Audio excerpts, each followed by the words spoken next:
Welcome once again to HorrorBabble.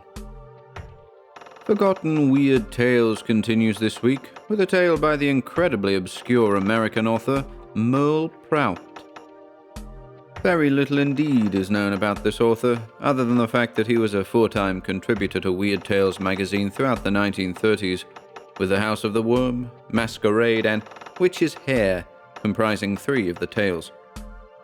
But today we'll be tackling what Weird Tales described back in March of 1938 as a brief tale of a murder and an attempted murder, a story by the name of Guarded. We hope you enjoy it.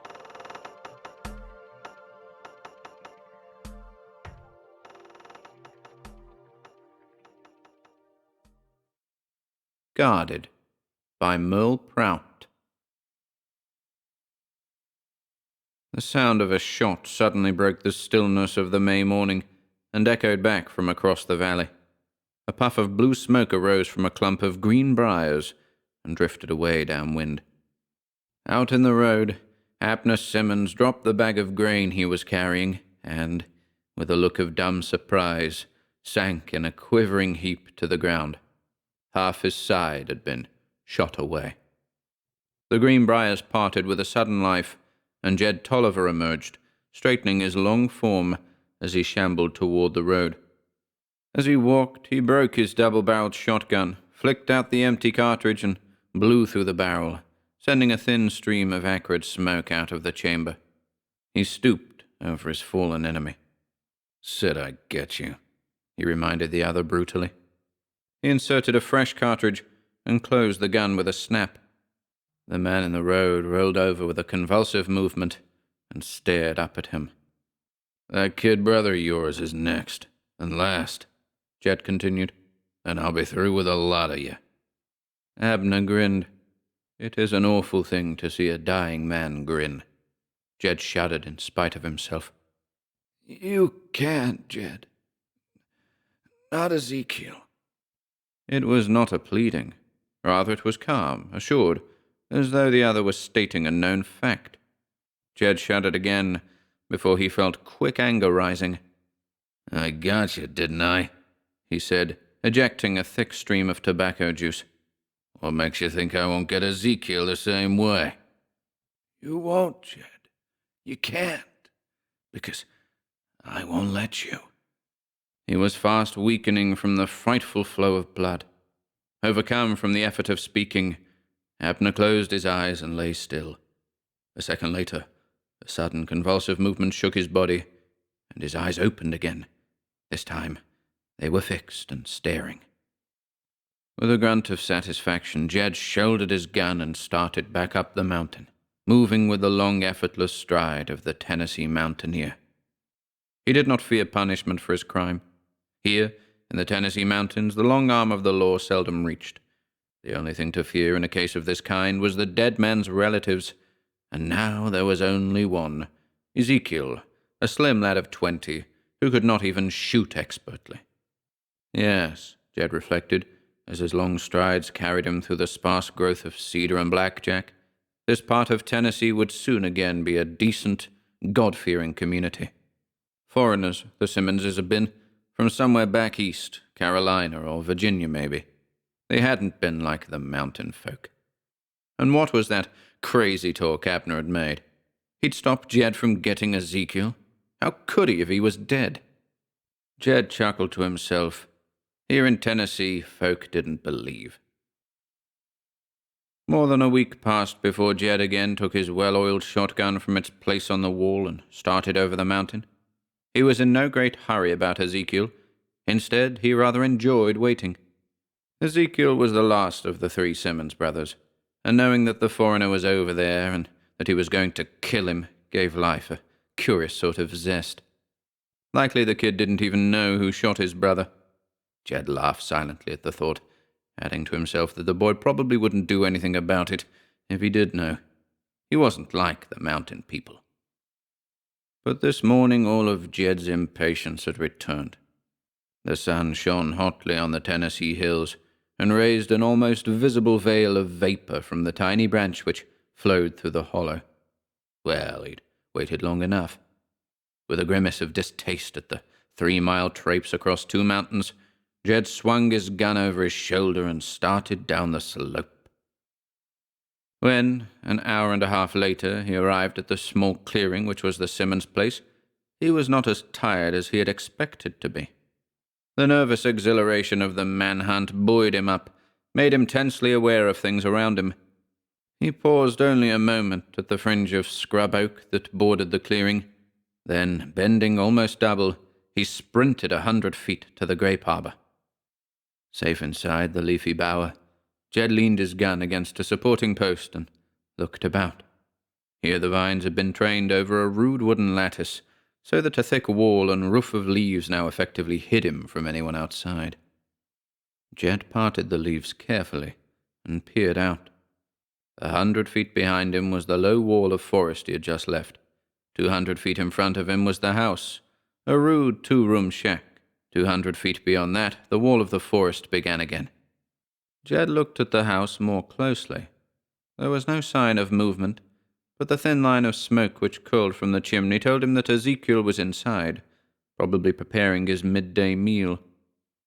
With a sigh of contentment, he sat down and leaned back closer to his gun, idly listening to the chatter of birds in the forest and the rustling of the leaves in the arbor. How long Jed sat there, he did not know. He was suddenly aroused from a semi-stupor by the sound of a banging door. Startled into instant activity, he swung around to peer through the leaves. Ezekiel was leaving the house, swinging in his hand an empty water bucket. Going to the spring, Jed reckoned. If so, his path would take him within 50 feet of the arbor. Jed gloated. With hands suddenly unsteady, the man in the arbor laid his gun on the ground, the muzzle barely extending through the leaves. Why take a chance? He would wait. At 50 feet, he couldn't miss. Unmindful of his danger, Ezekiel came slowly down the path, bearing diagonally nearer to the arbor. Jed suddenly wondered why he no longer heard the aimless chatter of birds in the forest, why the light wind no longer stirred the broad leaves above him. It was uncanny, this noonday quiet. Impatiently, he shook off the feeling. "So I can't do it, Abner?" he whispered to the empty air. But somehow the words clutched at his throat, and he wished he hadn't said it. No matter, a few seconds now. Jed cursed the trembling of his hands as he aimed. What was the matter with him? He could see Ezekiel's slender form now above the barrel of his gun. He nerved himself to pull the trigger. The top of his head suddenly gone cold, Jed dropped the gun and looked quickly around him. No, the day was bright as ever. Yet he could have sworn... Half-heartedly now, he picked up the gun to sight at the form which had already passed the nearest point. He had not been wrong. A black, nebulous cloud hovered over the barrel of his gun and created the illusion of darkest night. Shrieking a curse, Jed Tolliver leapt upright and pointed, not aimed, the gun at where Ezekiel should be.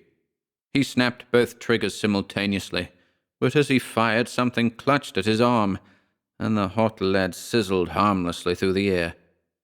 Shaking as with a chill, blind rage within him struggling with black fear, the mountaineer stood irresolutely within his leafy ambush. He was quickly aroused to activity by a loud report and the crash of lead against the wooden lattice. A sharp pain burned his left arm where one of the pellets had found its mark. Ezekiel had fled to the house and opened fire. Without waiting to reload his gun, Jed crashed through the side of the bower and fled to the safety of the trees. As he entered, buckshot spattered harmlessly around him. Safe within the sheltering growth, Jed halted to reload his gun. "Damn you, Abner!" he shouted to the stunted oaks. "I'll get him yet!" As he turned to go, he thought he heard a low, mocking laugh, but reasoned later that it was only a squirrel chattering a protest at the sound of his voice. Jed reached home in a blue funk. The long tramp across the mountains in the early summer heat had melted away most of his fears, but his nerves were still badly shaken.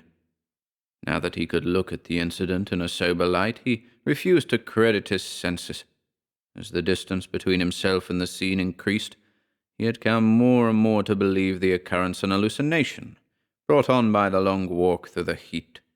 After all, he recalled, he had almost fallen asleep in the arbor while waiting for Ezekiel to appear. Perhaps he had dreamed part of it. However logical Jed believed his explanation, he did not again go near the Simmons place. Weeks passed. Always he promised himself that he would soon finish the task so ingloriously begun. But day by day he waited until nearly 3 months had gone. At first he had feared Ezekiel had recognized him in those few seconds it had taken to sprint from the grape arbor to the cover of the woods. Later, as he heard nothing of it, he decided he was safe from that sight. The end came in an unexpected manner. One afternoon, early in August, Jed had walked to the village. He stayed longer than he had intended, and shadows were already growing long when he started home. Not wishing to be out later than necessary, he took a shortcut through the woods, which would take him within a half-mile of the Simmons place. The sun was setting as he entered the Simmons hollow, a half-mile below the house. He felt vaguely uneasy. Though he told himself he was not frightened, he found himself wishing for the protection of his gun. Nervously, his hand strayed to the hunting knife stuck in his belt and tested the keen edge. Walking diagonally across the hollow, which was largely devoid of trees, he turned aside to go around a cluster of young cedars, which was directly in his path. Suddenly he drew back sharply. Again his hand tested the keen edge of that knife, but not this time from nervousness.